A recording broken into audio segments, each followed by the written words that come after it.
this is a very important game. HuK, the current division leader. Axslav, the division feeder.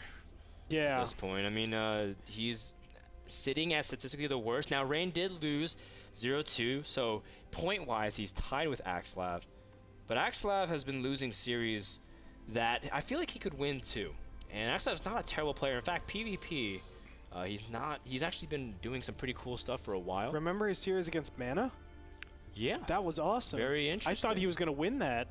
So it's unfortunate. Yeah. I mean, I think Axslav could have been off to a very nice start. Things would have been different. His confidence would have been a lot higher. But as it is, he's winless currently. Now, these two players... he does have one win. Against who? I don't remember, but he does have one win. He does have one win. Okay. That being said, he did meet up HuK last season, and the score was 2-1. It was really close. Oh, yeah. Axslav beat Tealo. That's what it is. Oh. Really? Yeah. How come I don't remember those games now? Well, you probably were cooking dinner like last night. But yeah, so you said he played HuK last season. Week 2. No, that's gonna bother. Oh, I do remember that game. Or those games, rather. Okay, never mind. So Axslav's good. Are we past it on? We're past it. All right. I had to think about it, man. That's all right. Well, you said, just like you said, HuK has played Axslav in the past. Now, HuK's matchup is PvP. A lot of people says that he got far in GSL because of this PvP, or he gets far in MLG because he gets PvP. And that's not a wrong statement at all. HuK has phenomenal PvP. In fact, PvP is a lot about early game control and great unit maneuvering around the map. And HuK excels in those areas very well. Now, Axslav, his controls on the shoddy side of things, but he's got great ideas. I remember for a while he went Phoenix DT with observers and tried to make it work. And Axslav, we'll see if he's able to do anything. He's a red Protoss in the bottom right from Team Infinity 7. Up against HuK from Team Evil Geniuses, the blue Protoss in the top left corner. Now, Axslav, he's the one trying to emulate HuK right now with his hero probe harassing the pylon. HuK used to do a lot of that stuff. So annoying. I remember when I was a player, I would face against HuK, and he would do this every single time. Pylon scout, pylon scout. I'm like, why are you pylon scouting me? Oh, to harass me. It's the most frustrating thing in the world, Frodan. Now, HuK, just like you said, is 2-0 against Axslav. Statistically, you can see that he's won on him against Dual Sight and Terminus, two maps that have seen a lot of changes over the past. I think back then, Dual Sight still had like the gold going on, right? Not necessarily in NASL, but I remember at that time, people were still having gold maps. And Terminus is actually making a comeback in some map pools. I'm not a big fan of Terminus. You're not? I think it's not a good map. We'll have that talk later, but you have to explain to me why. But for now, we're on Odyssey, a map that's a little bit more interesting for PvP. I think Rotterdam was saying in the chat how he compares Odyssey to play out a little bit more like Daybreak, but a little bit more condensed, not as spread out in terms of the pathing, and it's kind of tilted at a different angle. Yeah, I could see that. So by that means, Daybreak means it should be a pretty safe PvP map if you want to do certain kind of expands. Robo Expand on Odyssey looks like it would be pretty safe, generally speaking, but at the same time, because of the large ledges across the main, Blink can be really good as well, and that's exactly what HuK's doing. And it looks like his opponent is going Robotics Field attack. Now, it is 2 Stalkers against 1 Stalker and a single Zealot, but I think with good control, as HuK has, he should be able to bounce out of there, and there you go. I like what he's doing. 1 Zealot to one side, the other Stalker to another side, just making sure that at least one of them gets out safe. Of course, both of them are going to get out safe. Yeah, Axslav opened up a very funky variation of 2-gate Stalker, but doesn't really get 3 Stalkers out. He's just trying to really use 2 Stalkers to be aggressive and squeeze. Now look at this from HuK, putting 2 pylons, realizing the Stalkers, the DPS, are not in the base, so he has time to get these pylons up. Now Warp Gate 4 HuK is finished. If these pylons finish, who knows what could happen. HuK could really do some tricky stuff. 1 pylon's about to finish, but he does cancel. Whoa. Them. Oh man. 50 minerals for all of that. He forces out another sentry, which isn't always the best decision. Not the best decision, or really the best option. That's really good. Obviously really good.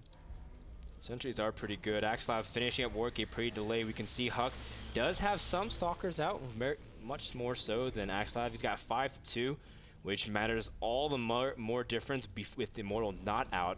HuK's still taking his time. You can see Axslav really trying to go for that Immortal expand or Robo expand. HuK gonna try to see if he can push the ramp. He can't really get there, but he sees 2 probes for the taking. And 2 probes, not a bad trade at all for no damage at all. Precisely. And he's just going to keep trying to get up here. Oh, look at that. He shows Blink. Now, what he was trying to do is wait until that Force Field ends and immediately blink up there so he gets vision, and then he can blink all of his Stalkers up. But he wasn't able to get it in time. Yeah, great reflex.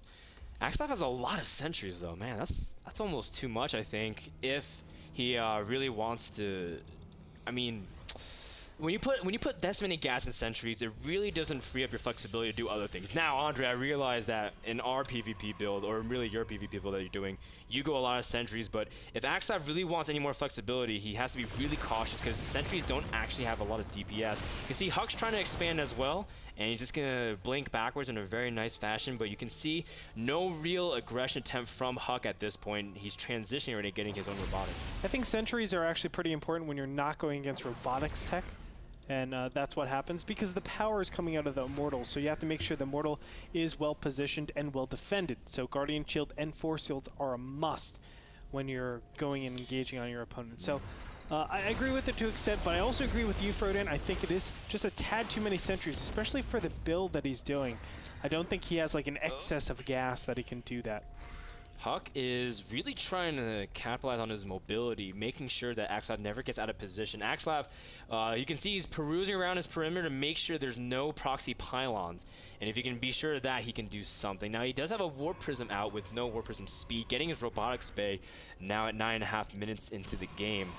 But we can see that HuK has his expansion up much sooner, which gives him a lot more ability to power off his economy. You can see his Robotics Bay has also started, just a little bit delayed.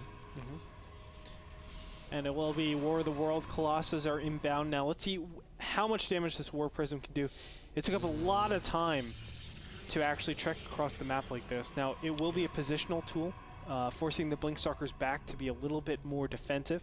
Relegate him to that defensive posture instead of being super aggressive. And we do have Stalkers against Immortals yet again. See if anything can come to this. He can pick off a sentry, try to blink backwards. That's exactly what he's doing. He tried to see if he can pick off those sentries. You can see Axslav keeping that Warp Prism. I got my eye on it, Andre. Don't worry. I'll let you know if anything happens. But for now, we see Axslav has 2 Robos.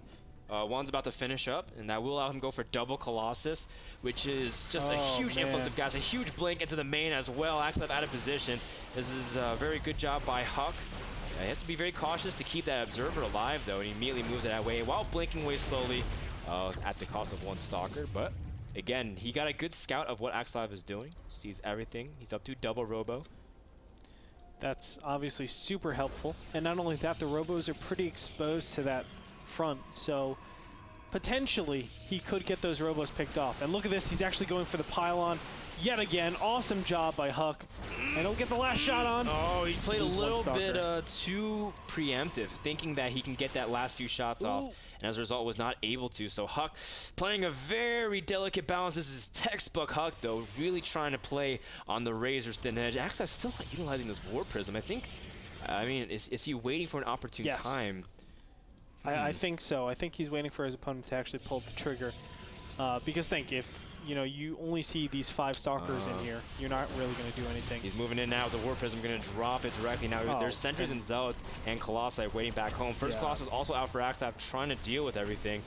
Zealots not really that effective. They're targeting other Zealots, and HuK immediately blinking backwards. Axslav, the big important thing, though, is that he does get a good scout of what his opponent's doing as well.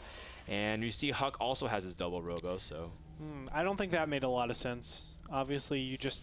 I mean, the whole time you didn't tell your opponent that you had that out in the field, so keep it as a surprise. Make it so that your opponent commits to a position very unfavorable for a drop, and then go for it.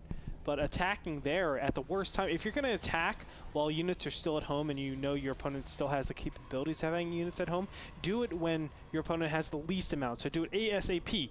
But waiting until 100 supply when they're only on 2 base, they have a lot of supply covering all over the place. It really doesn't give a lot of chances for this Warp Prism to do too much damage. Axslav and HuK pretty even in the worker economy. HuK's slightly behind because Axslav's been spending Chrono Boost on his probes. And you can see HuK actually has been compiling a lot of his chrono boost, now really saving it for his robotics. At this point in PvP, you want to keep your chronos on your Colossus or Robo at all times, just really getting a good number count out. Now the big wild cards in this entire fray are the Immortals. If Axslav can get really good shots on Colossus, who knows? Especially on low Colossus count. With the Warp Prism, things can get really funky, depending on how Axslav chooses to maneuver. But Axslav is really short on the Stalker count, and HuK does have Blink. You can see Axslav at this point going for his Forges, trying to see if he can get his upgrades. HuK doing the same thing, but he's just really focusing on his other upgrades. Now, Axslav throwing a wrench into things, getting a Dark Templar Shrine. The Dark Shrine is normally for Archons. I don't think he will be making Dark Templars. His Archons are cheaper in gas. They're not cheaper in minerals, of course, but normally the excess is in minerals, not in gas. So I would assume that's going to happen. I mean, going Dark Templars against a person on 2 base, I don't think is going to be too successful. Although he could utilize it.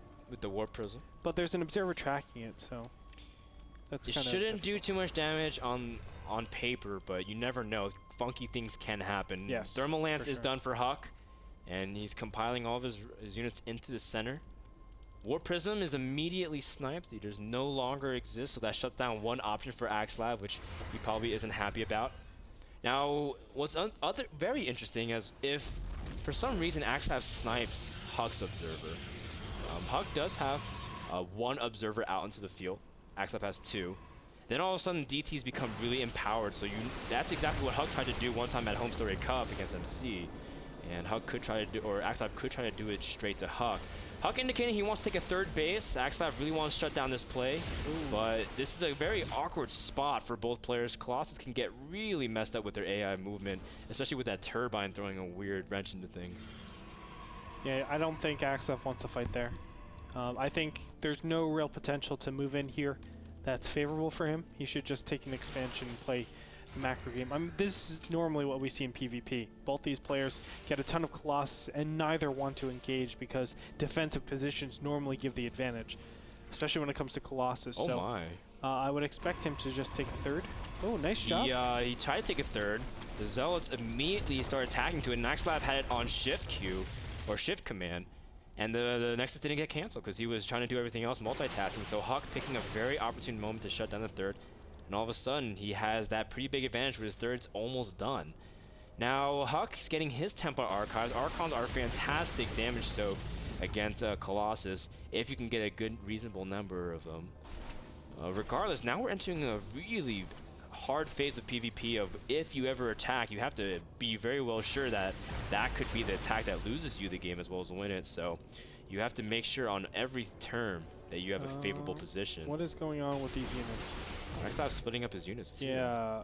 Oh, this is not good for Axslav. Ooh, he traps one of the Immortals as well. Oh, gosh. And just like that, Axslav donates some of his army. He's going to try to base trade with HuK. HuK immediately pulling back. If he kills off this force, Axslav's in a lot of trouble. I don't know what Axslav is doing here.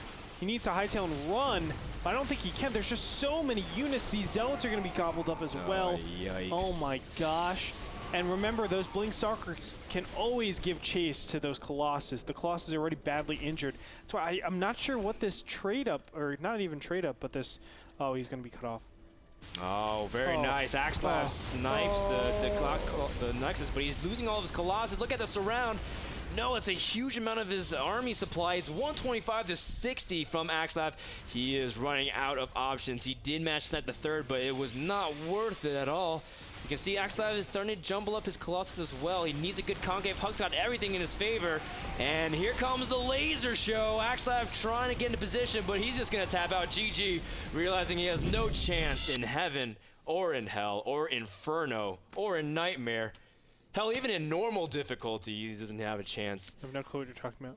Axslav, he had some pretty cool ideas, but again, just the splitting of the units was not what he needed at that time. I think it was a mistake. Yeah. That's what it comes down to. I don't think, I mean, I don't know. I'm trying to think of a strategy where that works. Those kinds of strategies are good if your units are mobile, right? Because you can get in, you can get out, do your damage, and make sure to save the units. Colossus are some of the most immobile units you can possibly have in mid-late game PvP. Especially with the terrain stalkers with Blink. I mean, there's not much you can do there. So I think Axslav just miscued all of his units, and he was like, oh crap, I have all my units in the top right. And he said, oh crap, he's pushing on me. I need to do this counterattack.